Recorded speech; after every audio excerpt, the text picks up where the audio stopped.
You're listening to the Options Insider Radio Network, the home of the Options Podcast. For more quality options programs, visit theoptionsinsider.com or search for Options Insider Radio Network in your podcast provider of choice. Listeners can also access all of our programming through our mobile app available in the iTunes and Google Play stores. Select programs are also available via live stream at mixlr.com/options-insider.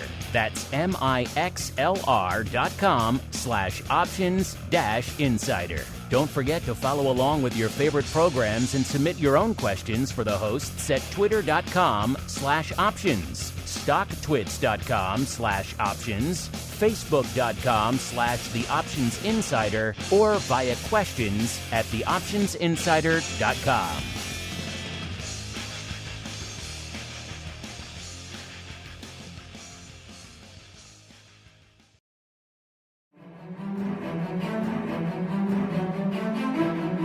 The futures markets can be downright scary. Limit up, limit down. What the heck is RBOB anyway? Are they going to dump a truckload of soybeans on your front lawn if you click the wrong button? Come to think of it, maybe you should just stick to your comfort zone. Or you can break out of it with the Futures Rundown. The Futures Rundown is here to help you make sense of these scary markets. We'll analyze all the top futures trading activity, explore the ins and outs of your favorite products, explain exactly how futures work, and hear from leading experts in the futures markets. We'll even tackle all of your wildest futures trading questions. If it involves futures, then you'll hear about it on the Futures Rundown. The Futures Rundown is brought to you by T4 Futures and Options. Elevate your trading experience with the T4 Futures and Options trading platform. Whether you prefer desktop or mobile applications, T4 delivers low latency and professional grade functionality for both traders and brokers. Take advantage of theoretical sheets, strategy solver, MBO, advanced charts, and a suite of powerful features to enhance your trading strategy. Visit ctsfutures.com or search for T4 Futures and Options on Google to register and get a free month. And now, it's time to break into the futures markets. It's time for the Futures Rundown. All right, everybody. Happy to hear that music again because it means I'm back in the Chi-Town studio, back from my sojourn to the STA National Conference last week. A lot of great chats were had there in the Southern studio last week. Some of them already hitting the pro feed. The rest will be hitting over the course of this week and next. You want to get them early, of course, as well as options oddities, as well as pro Q&As. An awesome one going deep into futures with Kevin Green yesterday from the Schwab Network. Only one place to go to get access to all that fun, theoptionsinsider.com/pro. A lot of futures being mixed into our pro these days, which is always fascinating out here. If I sound a little bit under the weather, it's because I am. Listen, I think I came back with a little bit of something from my sojourn to the Southern studio. But nonetheless, we are going to power on because neither rain nor sleet nor raging fever will keep us from our appointed futures rounds. And joining us on the old Futures Rundown for the first time, he's been on Twifo and some of our other programs, so the first time on the Futures Rundown, Mr. Scott Bauer, the Chief Executive Officer over there at Prosper Trading Academy. Scott, welcome to the Futures Rundown. Thanks so much.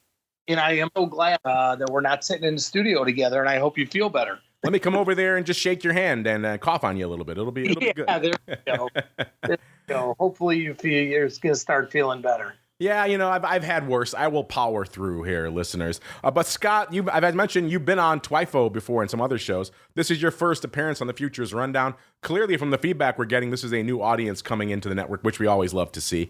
So let's start there really quickly. Give our listeners a bit of an overview of your background in the futures market as well as what you folks do at Prosper. Sure. I've been in the markets trading professionally since 1990.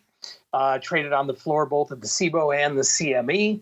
Ran Goldman Sachs S&P 500 operation for them for quite a while. Built up my own trading business and then left to teach people how to trade back in about 2013, 14 or so. And Prosper Trading Academy has been around for quite a while. And we teach people how to trade live in the markets. Well, speaking of those live markets, let's get to them now, listeners, as we dive right on into the trading pit. It's time to break down all the action that's lighting up the futures markets this week. What's limit up and what's crashing and burning? Let's find out. It's time to enter the trading pit. All right, everybody, welcome to the trading pit, the portion of the show we break down all the action we're seeing out there right now in the futures markets. Of course, our first live show back. We did live to tape last week with our good buddy Dan Grams. Of course, last week, a hot week with the Fed lighting up the markets, surprising some folks, maybe not others, with their 50 basis point rate cut out there. The markets at first not liking it, then loving it. We've been kind of off to the races, at least on the equity front, ever since. Scott, I'm going to do my best to spare my voice today, so feel free to explore at length what's lighting up your tape in the futures market this week. So let's go back to last week. What were your thoughts on the 50 basis point cut? Were you surprised? Were you believing what the Fed Watch was telling us, that it was kind of a done deal? Where did you fall on that? So, Mark, I'm always as transparent as they get, and I absolutely did not have that on my bingo card. I was not short the market because I truly thought there was going to be a 25 basis point cut, which would have led to a rally. I was saying going into that if there was a 50 basis point cut, just like many people were, that would show a bit of a sign of panic from the Fed, and that wouldn't be a good thing. But listen, there's one thing that you and I both know after doing this for a really, really long time is, what we think doesn't matter. So, the market reacted well. I still think there's some concern about that because even though the data is pretty strong and pretty benign, which is a good thing for the Fed right now, to me, Main Street is not doing as well as these numbers kind of lead us to believe. So I'm a little, let's call it optimistic, a little cautiously optimistic. Yeah, it was fascinating to watch the futures, and I did have a few minutes. I was actually chatting with our good buddy JJ Kinahan right there. He was actually running a few minutes late to the Southern studio, right as the Fed was cutting the rates. So I was able to watch the markets a little bit, which was fantastic to see. Just kind of the whipsaw we had early on. It reminded me of some of the earnings announcements we used to see back in my single name equity option market maker days, where all of a sudden we have an announcement, and let's say Intel and the underlying would swing all over the place. We saw a lot of that in the futures immediately after the announcement as well. Kind of coming to pass what you were saying there earlier, Scott. The 50 basis point, first we rallied, then it seemed like the people got spooked by that, as we were debating the week before. See, 50 basis points, what else is lurking out there in the data that we're not seeing? So they kind of came for it. Then, of course, after that session, after that whipsaw session, it's been mostly off to the races. Last few sessions out here have been kind of treading water. We are lacking that next big catalyst like a Fed move or an earnings season, particularly in the equities complex. But outside of the Fed, Scott, what's been lighting up your tape and the tapes of your clients over there at Prosper this week?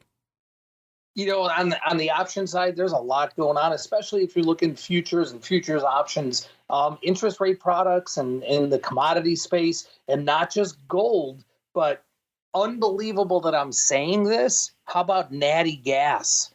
That has been off to the races. It's been really super busy.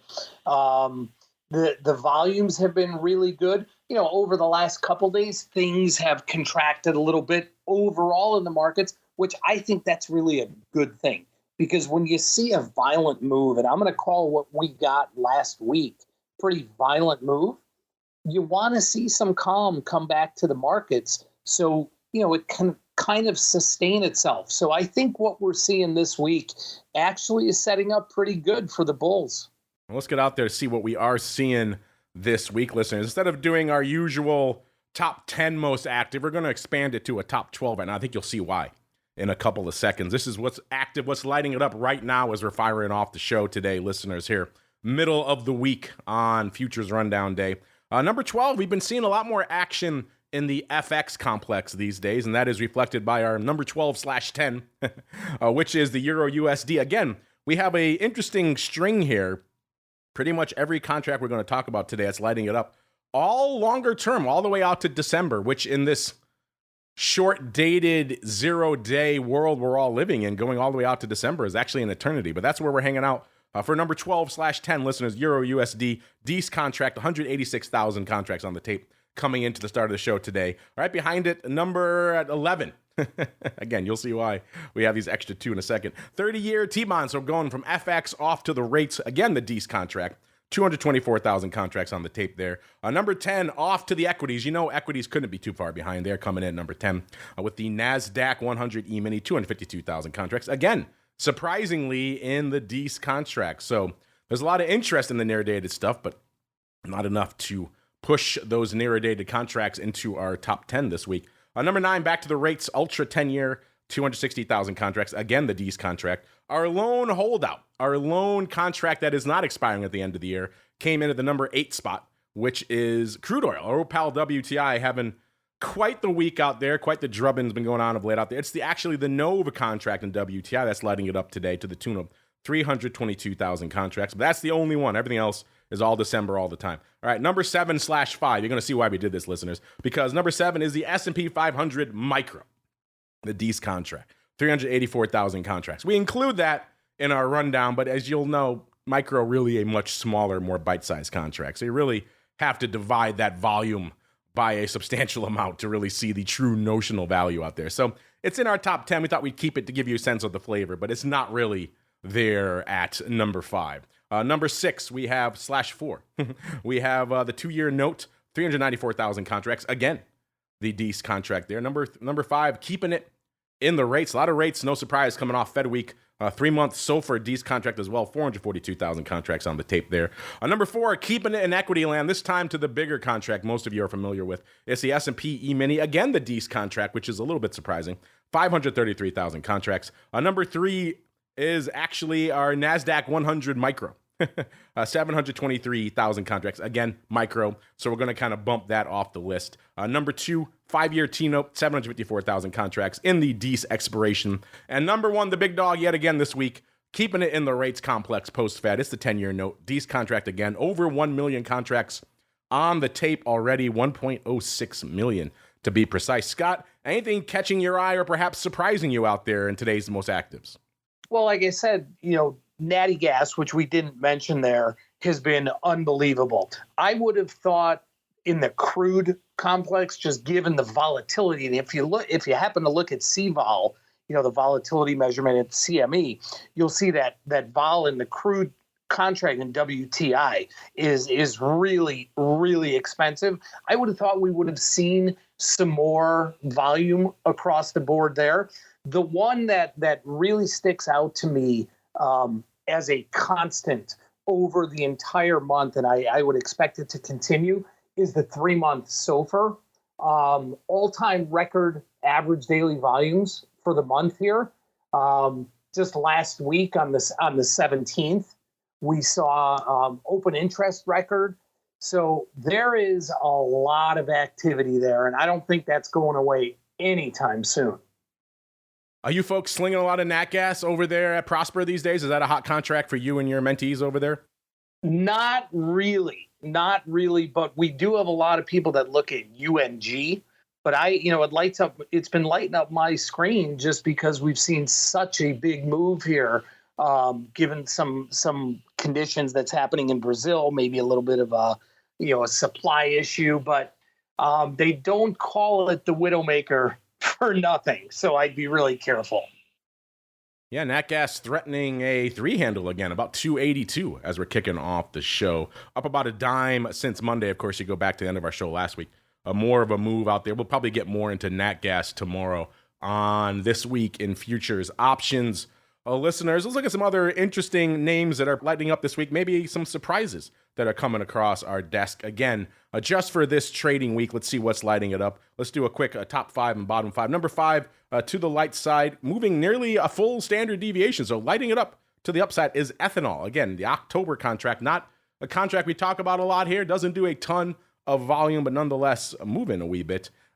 Behind it, we're going back to FX, again, to one of the lesser FX peers, the South African Rand. Again, the Dees contract up almost a full standard deviation this week as well. Number 3, we got the U.S. dollar index. A lot of FX on our tape this week, up over about 1.25 standard deviations. Number 2, we got uranium, near-dated uranium, September, up 1.4. We don't see a lot of uranium action as well, but, these days, Microsoft's talking about spinning up 3 Mile Island again, so all of a sudden, uranium is hot again, up nearly 1.5 standard deviations this week. And again, leading or dominating, I should say, our surprise leaders, gainers for the week out here is sugar once again. The Jan contract this time, up nearly 2 standard deviations on the week. So sugar, where some action is this week. Let's go to the dark side now and see what's going on out there, listeners. At number 5 to the dark side, we've got U.S. steel, U.S. Midwest steel, actually, the D's contract. Don't talk about steel too often, but there we go, off 1.4 points. Obvious reasons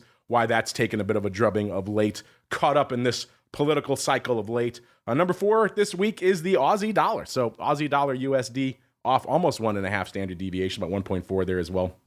Peso USD, D's contract off about 1.6 standard. Man, we were looking at all FX the rest of the way, listeners. Number 2, I should say, New Zealand dollar off 1.6 standard deviations. And the big dog to the dark side this week, the Swiss franc.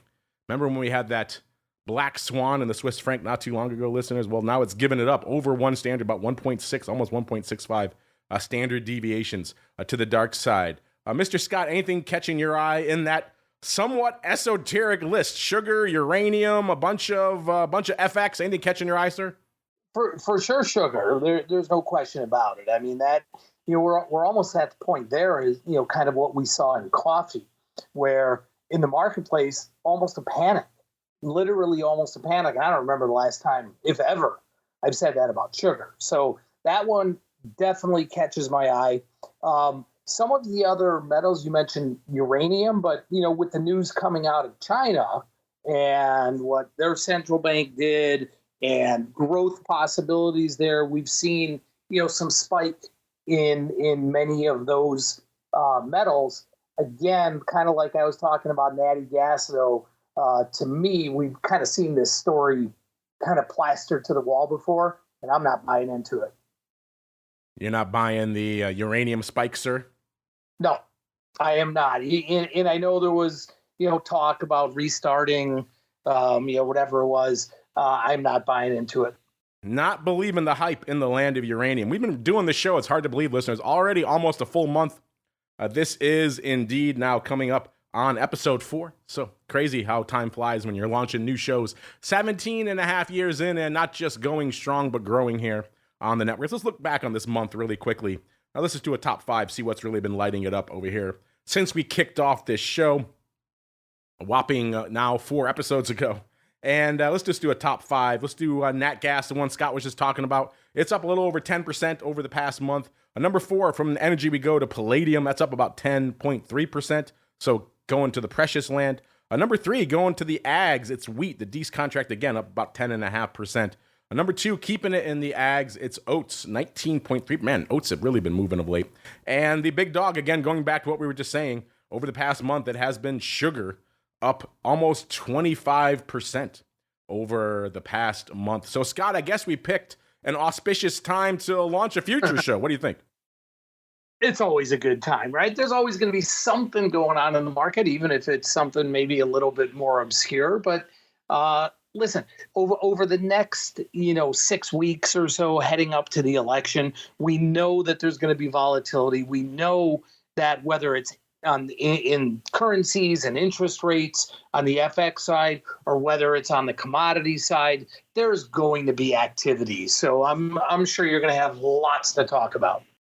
If you had to say right now, talking to your clients over there, are they still straight, mostly E-mini? Is that the big dog over there at Prosper? What's the hot product everybody wants to sling right now? E-minis are definitely number one. Micros are a close second. Micros both in S&Ps and in the NASDAQ. So, but E-minis, that's really still, the go-to, and the liquidity is there. So no reason not to. Not everything is gaining over the past month, listeners. Some stuff had the temerity to give up some value. Let's do a little quick bottom 5 here as well over the past month since we kicked off this show. And number 5 is RBOB. What the heck is RBOB anyway, says our guy in the intro. Maybe we'll explore that riddle on a future episode, listeners. But it's the November RBOB contract, off nearly 6% over the past month, about 5.85%. Number 4, going out to the world of crypto, it's the Ether Micro and the Ether Big futures. So 4 and 3 pretty much, both off a little over 6%. Number 2, getting back to the esoteric dairy, it's cash settled butter, the October contract, lighting it up off 8.63% to the dark side. And the number 1 loser since we kicked off this show is the October ethanol contract, listeners, off 11.14%. Scott, any surprises in that chart, sir? No, not at all. I mean, especially when you look to see what what crude has done in that whole space. It's I don't want to say it's demand destruction right now, but certainly, in my opinion, in the entire complex there, if it weren't for some of the geopolitical unrest right now, we'd most certainly see prices lower than they are right now. All right, we saw some crypto in there. I have a feeling we'll come back to that in a little bit. But first, it is time to keep on rolling with the show, listeners. It is time to explore the contract specs. Have you ever looked at a futures product and said, "What the heck is that?" Let's find out together. It's time to get the contract specs. All right, listeners, there's a lot of weird stuff that trades in the world of futures. Luckily, you have us here to hold your hand and walk you through it. Today, we're keeping it to a very mainstream product. Scott, are you a big fan of all things precious, in particular gold, sir? And what have you been up to out there of late, if so? We follow gold and silver very, very closely. In fact, we've had numerous positions, especially in silver. But what I look at in gold, it's really a tough market to buy into, to take a long position on the way up. However, the charts, fundamentals, the technicals, everything has completely set up, as we all know, just from seeing what's happened, is buying on any dip you've gotten whatsoever. And it certainly looks like the landscape out there is for gold to move higher.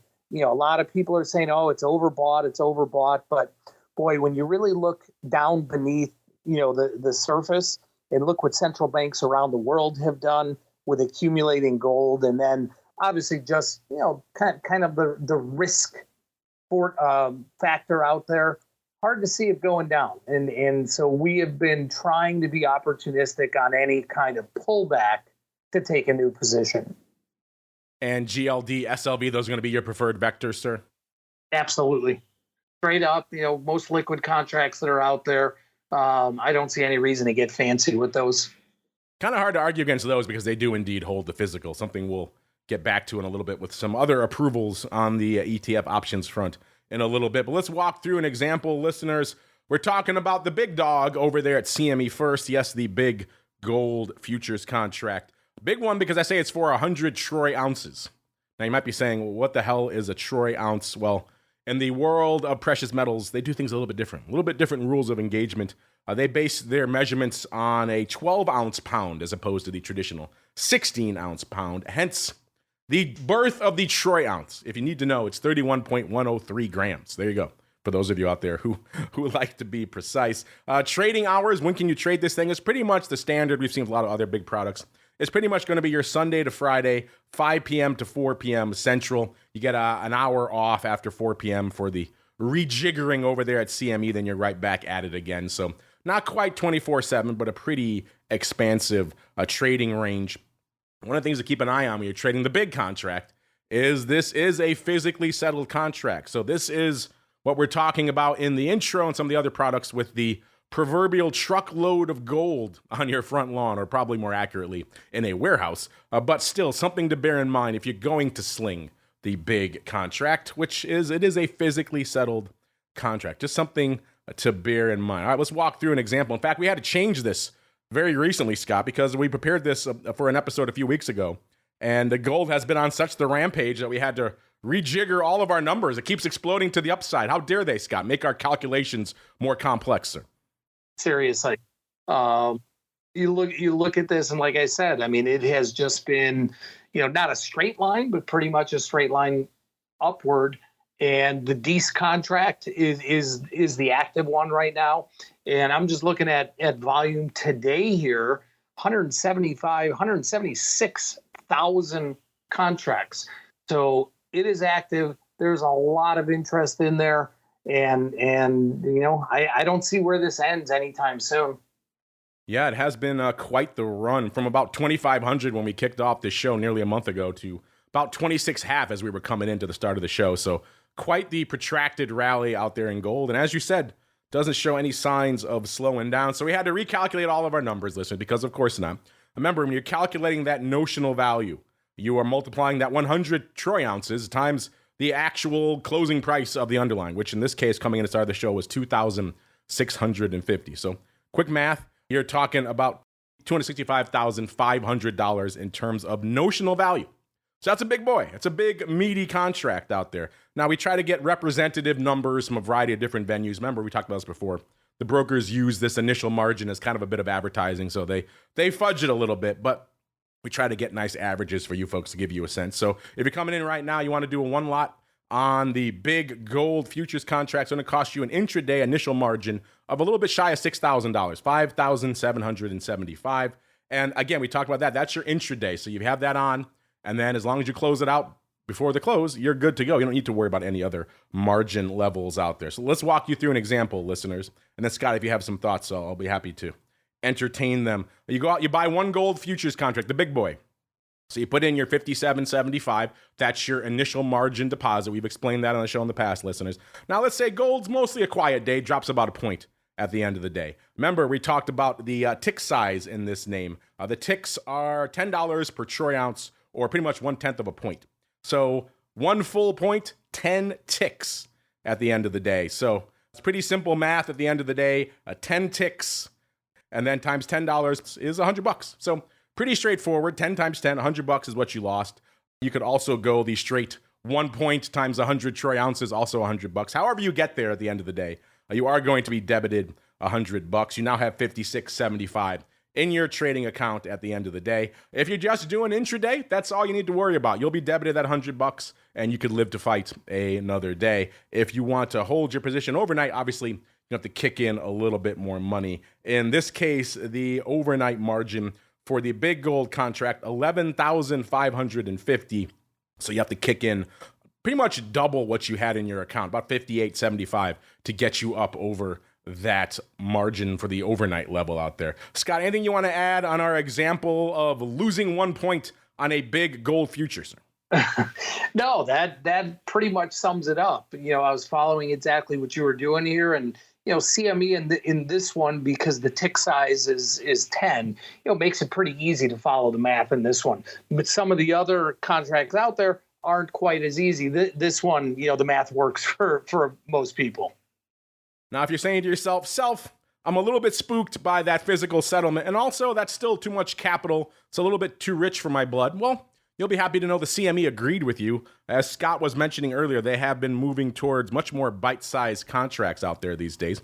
So allow me to present for those of you, maybe a little bit skittish for the big boy, the micro gold futures contract. Pretty much take everything we just said and just divide it by 10. It's a 1/10 size contract from the big boy out there. So obviously 10 troy ounces, your notional value, 26,500.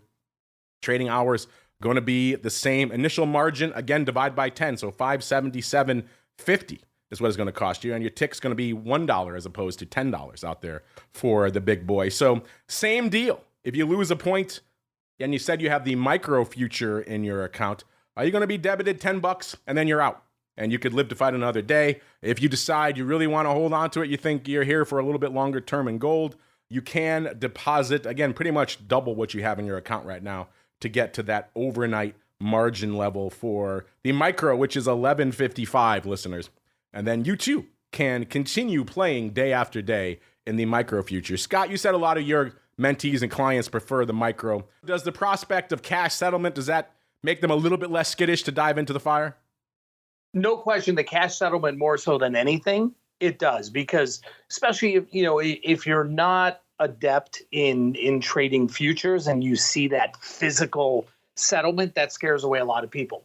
So the cash settlement is a big big enticement. And you know what? In this micro gold contract, it's pretty liquid. I mean, there's 90,000 contracts today or so, almost 100,000 today. It is pretty liquid, and I do see people preferring to trade that, especially if they're just kind of newer to the landscape. And a lot of you are new to the futures landscape, so you have a lot of questions, which is why we have our futures free-for-all segment. Ring the bell. It's time to take on all comers in an epic Q&A battle royale. All questions can enter, but none can leave without an answer. It's time for the Futures Free-for-All.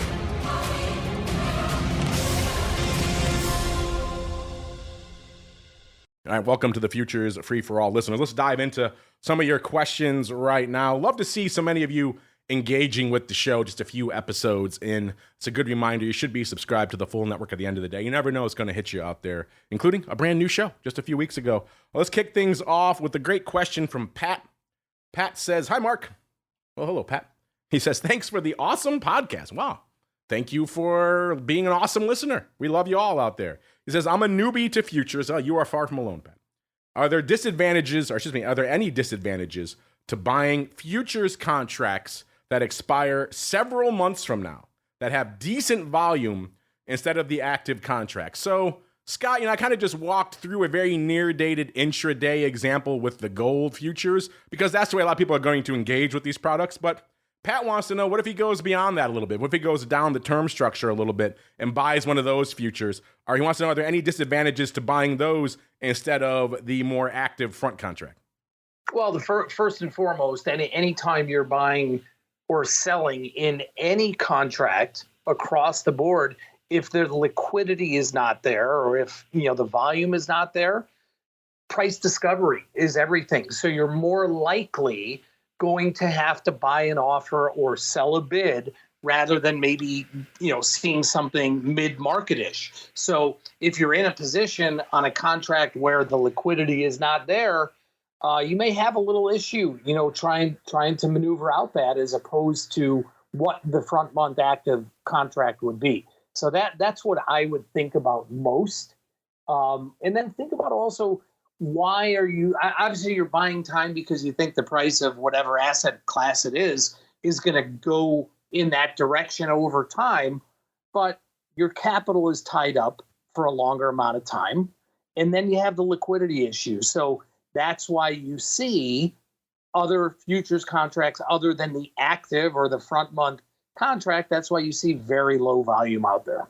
Yeah, I had the same thought, Pat. I would love to know, give us a little bit of a follow-up, why you want to go a little bit farther out. Because obviously it depends on your use case. I'm going to assume from your question, you're probably not an end user or a producer looking to hedge. Those are the people who usually go a little bit farther out the term structure. For a lot of retail, the intraday is where they like to play for a variety of reasons we just laid down. So I'd be curious to know why you want to go that way. And also, Pat, because your question was so awesome and it came in earlier, our producers actually kicked it up to our pro Q&A yesterday. Mr. Kevin Green is also a big into future. So we went deep on your question there as well. So because your question was so good, our producers will be in contact, give you access to the pro. So you can hear that for yourself, our detailed conversation about some of the pros and cons of trading longer term futures. But I would like to hear your reasoning why you would do that. We also explore it on the pro Q&A, maybe some option strategies you can use in lieu of buying and holding the futures for a protracted period of time, which, as we just said, you're debited and credited every day. There's nowhere to hide in the futures market. So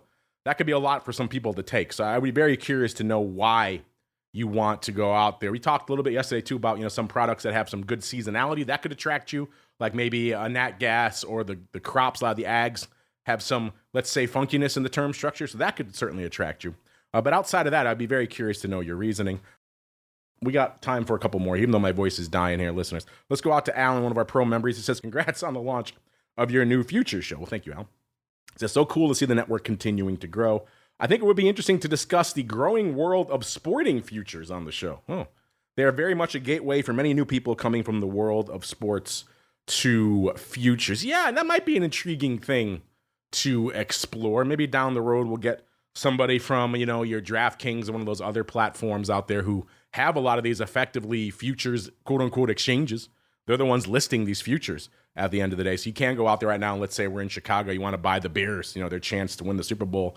Those are obviously futures contracts. So there is some limited futures liquidity. It's not really going up on an exchange you and I know and love with a lot of the protections we know and love out there, Alan. So still the way to go. Also, SEC approval and CFTC approval in the case of futures still kind of lingering out there. I do agree with you, though, that if they do manage to cross this hurdle, it would open the doors to futures and indeed derivatives to a lot of people who maybe right now just are put off by the notion of RBOB or wheat or Aussie USD, but they can certainly track Bills Chiefs.